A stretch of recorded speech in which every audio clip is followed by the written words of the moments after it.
Assalamualaikum warahmatullahi wabarakatuh. Hari ini kami akan mempresentasikan hasil dari kerja kelompok kami yang berjudul Pusat Pertanggungjawaban, yaitu Pusat Laba dan Investasi, dengan saya Rika Rahmalia sebagai moderator dan penyaji pertama, Muhammad Hafiz Maulana sebagai penyaji kedua, dan Ahmad Fikri Ramadan sebagai penyaji ketiga. Berikut ini peta konsep dari materi yang akan kami jelaskan. Yang pertama, karakteristik utama pusat laba. Yang kedua, masalah pengukuran pusat laba. Yang ketiga, karakteristik utama pusat investasi. Yang keempat, keuntungan dan kerugian investasi, ROI, residual income atau RI, dan nilai tambah ekonomis atau EVA. Yang terakhir adalah masalah pengukuran dalam pusat investasi. Baiklah, yang pertama, karakteristik utama pusat laba dan bagaimana mereka dievaluasi. Pusat laba atau profit center merupakan pusat di mana ketika kinerja finansial suatu perusahaan tanggung jawab diukur dalam ruang lingkup laba, yaitu selisih antara pendapatan dan beban. Pusat laba atau profit center merupakan pusat pertanggungjawaban yang memiliki kewenangan untuk mengendalikan biaya-biaya dan menghasilkan pendapatan, tetapi tidak memiliki kewenangan untuk mengambil keputusan tentang investasi. Pusat laba hanya bertanggung jawab terhadap tingkat laba yang harus dicapai. Berikut karakteristik pusat laba. Yang pertama, kualitas keputusan cenderung lebih baik karena dilakukan oleh orang yang benar-benar mengerti tentang keputusan tersebut. Kedua, manajemen kantor pusat laba dari urusan operasional rutin dan bias lebih fokus pada keputusan yang lebih luas. Yang ketiga, kesadaran laba atau profit consciousness lebih meningkat pada manajer pusat laba karena ukuran prestasinya adalah laba. Yang keempat, pengukuran prestasi pusat lebih luas daripada hanya pengukuran pada pusat pendapatan dan pusat biaya yang terpisah. Yang kelima, manajer pusat lebih bebas berkreasi. Masalah pengukuran yang terlibat dalam pusat laba. Pusat laba dapat menimbulkan beberapa masalah. Menurut Robert and Anthony, diterjemahkan oleh Kurniawan Cakrawala dalam bukunya Sistem Pengendalian Manajemen, permasalahan pada pusat laba diantaranya sebagai berikut.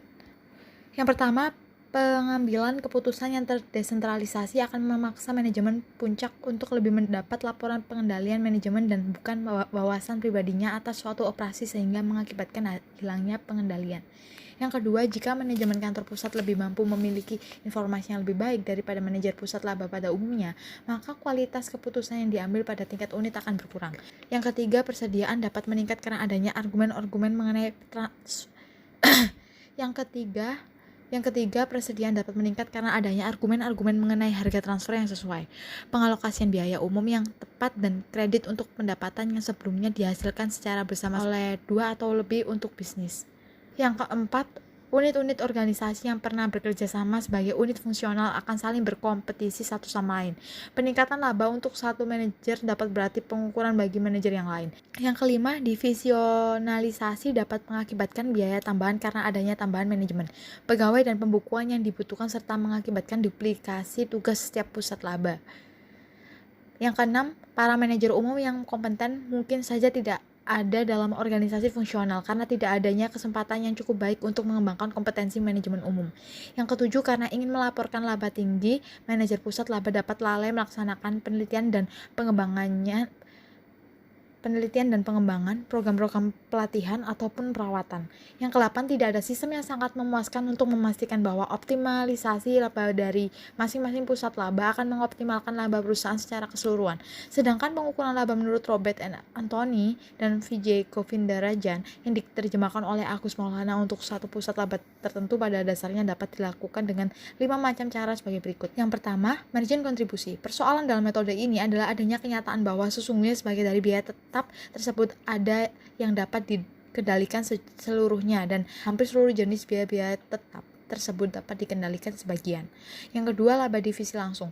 Cara pengukuran ini memperlihatkan beberapa besar kontribusi yang dapat diberikan oleh divisi tersebut terhadap biaya-biaya umum dan tingkat laba perusahaan secara keseluruhan. Cara ini dilakukan dengan jalan mencatat seluruh biaya yang terjadi, baik secara langsung ataupun tidak langsung, yang dapat dilacak mengenai seluruh kegiatan divisi tersebut.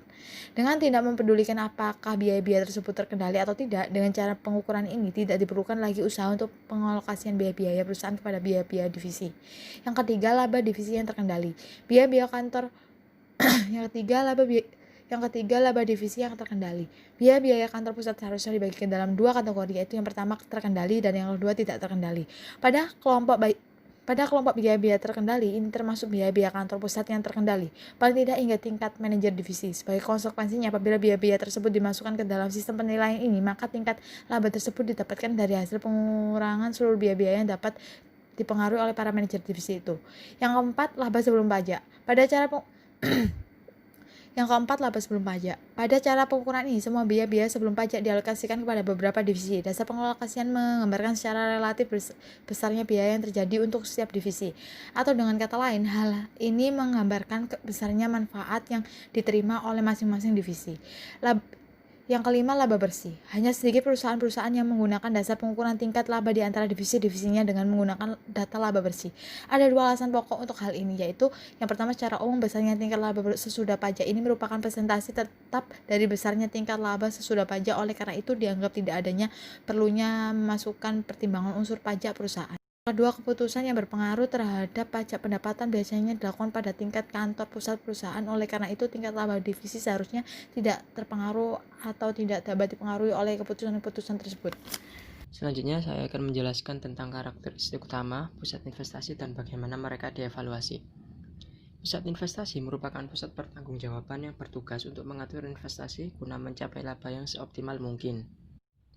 Kewenangan pusat investasi adalah menyangkut pengelolaan laba atau yang terdiri atas pendapatan dan biaya, serta mengelola aset yang dipergunakan untuk memperoleh laba.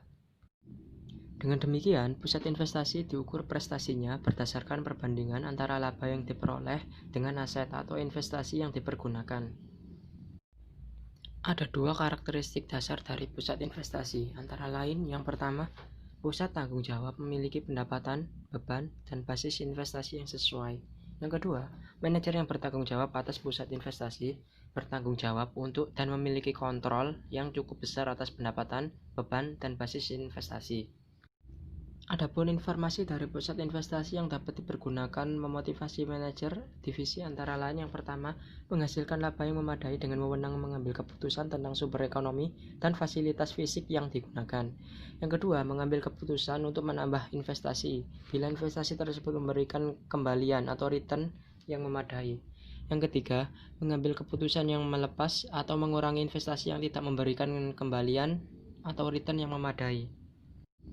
Selanjutnya, saya juga akan menjelaskan tentang keuntungan dan kerugian secara kualitatif dan kuantitatif, tentang pengembalian investasi atau ROI, residual income atau RI, dan nilai tambah ekonomis atau EVA untuk evaluasi pusat investasi. Yang pertama yaitu Economic Value Added atau EVA. Istilah EVA pertama kali dipopulerkan oleh G. Bennett Stewart dan Joel M. Sturm.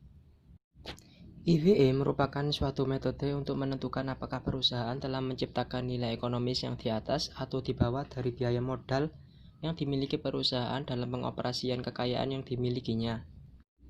Dalam hal investasi, EVA mampu mendorong manajer berpikir dan bertindak, yaitu memilih investasi yang memaksimumkan pengembalian dengan biaya modal yang minimum, sehingga nilai perusahaan bisa ditingkatkan, atau misalnya para pemegang saham.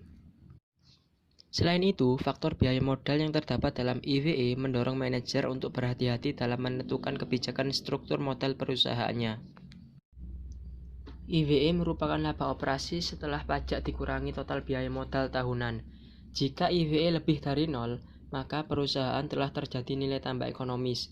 Jika EVA kurang dari 0, maka perusahaan belum berhasil menciptakan nilai tambah ekonomis. Karena laba bersih operasional tidak dapat memenuhi harapan para penyandang dana, yaitu para penanam modal tidak mendapatkan pengembalian yang sebanding dengan investasi yang ditanamkan dan kreditur hanya mendapat bunga sedangkan pokok pinjamannya belum dikembalikan atau dikembalikan sebagian saja. Jika EVA sama dengan 0, menunjukkan posisi impas yang berarti perusahaan hanya mampu menghasilkan laba yang cukup untuk memenuhi kewajibannya pada penyediaan dana baik kreditur dan pemegang saham. EVA adalah metode untuk mengukur kinerja atau prestasi manajer pusat investasi. Di sisi lain, EVA mempunyai keunggulan dan keterbatasan. Berikut ini adalah beberapa keunggulan yang dimiliki oleh EVA. Antara lain yang pertama yaitu EVA mudah dihitung dan mudah dipahami.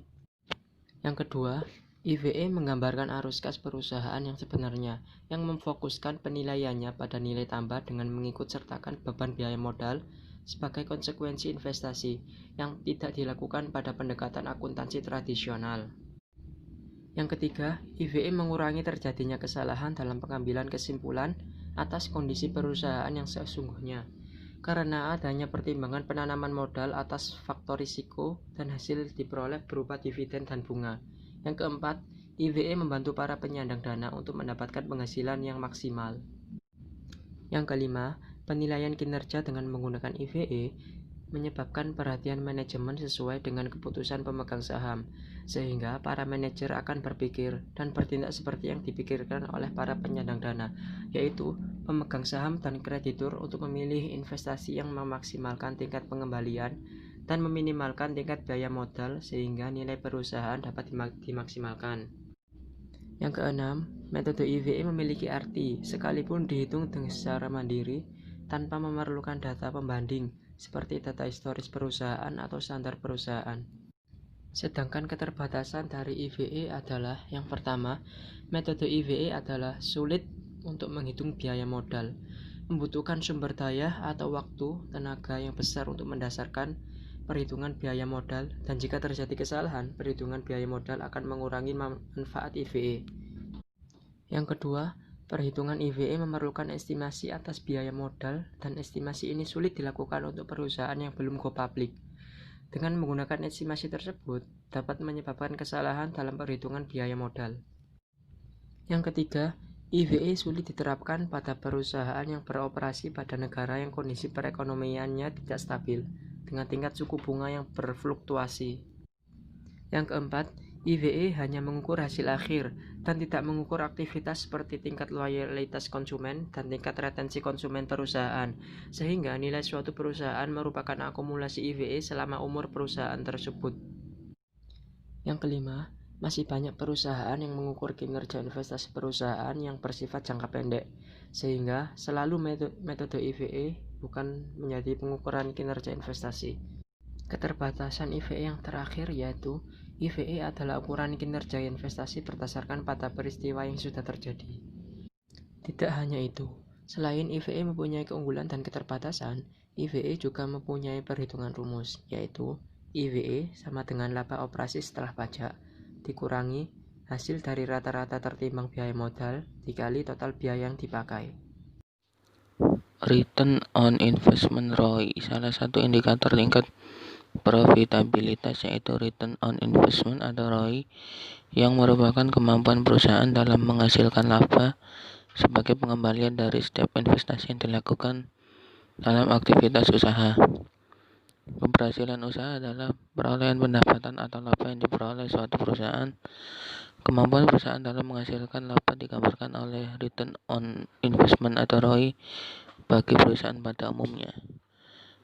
Dengan demikian, yang harus diperhatikan oleh perusahaan tidak hanya bagaimana memperoleh laba saja, tetapi bagaimana cara mempertinggi return on investment atau ROI.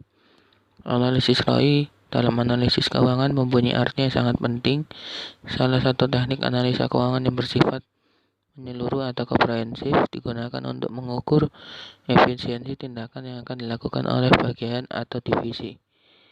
Berdasarkan uraian di atas, ditarik kesimpulan bahwa ROI merupakan ukuran kemampuan perusahaan dalam menghasilkan suatu tingkat keuntungan bersih dan dengan menggunakan keseluruhan aktiva yang tersedia dalam perusahaan tersebut.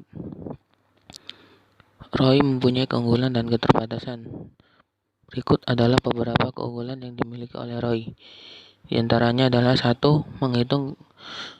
Mudahnya menghitung karena angka diambil dari laporan laba rugi dan laporan neraca. 2. Mudah dipahami. Semakin besar angka ROI, semakin baik kinerja unit bisnis atau divisi, dan semakin disukai oleh penanam modal atau calon penanam modal. 3. Mendorong manajer untuk memfokuskan pada hubungan antara penjualan, beban, dan investasi. 4. Mendorong manajer untuk meningkatkan penjualan dengan meningkatkan keahlian penjualan dan fasilitas penjualan. 5. Mendorong manajer untuk meningkatkan efisiensi biaya perusahaan. 6. Mendorong manajer untuk meningkatkan efektivitas penggunaan aktiva operasi. Sedangkan keterbatasan ROI adalah sebagai berikut. 1.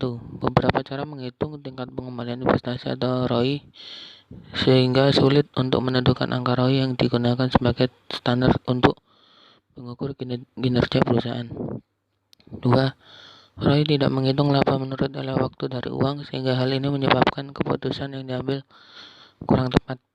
3. Manajer pusat investasi cenderung menolak investasi yang bisa menurunkan ROI, pusat pertanggungjawabannya, walaupun akan meningkatkan profitabilitas perusahaan secara keseluruhan.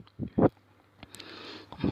Manajer pusat investasi hanya berfokus pada laba dan ROI pada jangka pendek tanpa memperhatikan kepentingan jangka panjang.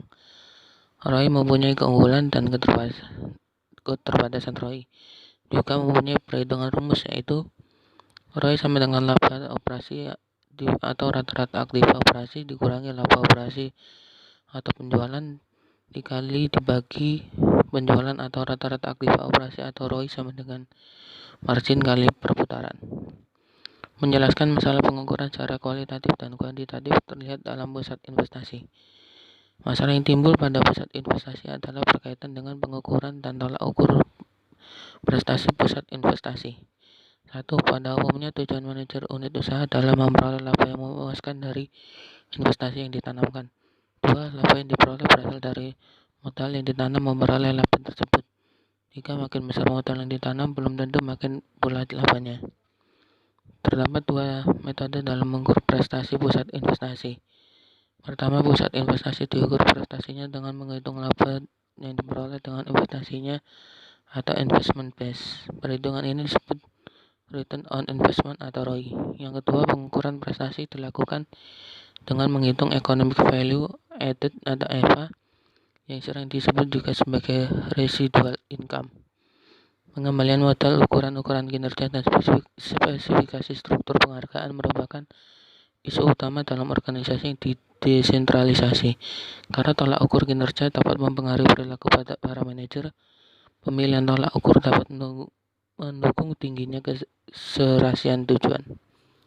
Sekian presentasi dari kelompok kami. Apabila ada salah kata, kami mohon maaf yang sebesar-besarnya. Wassalamualaikum warahmatullahi wabarakatuh.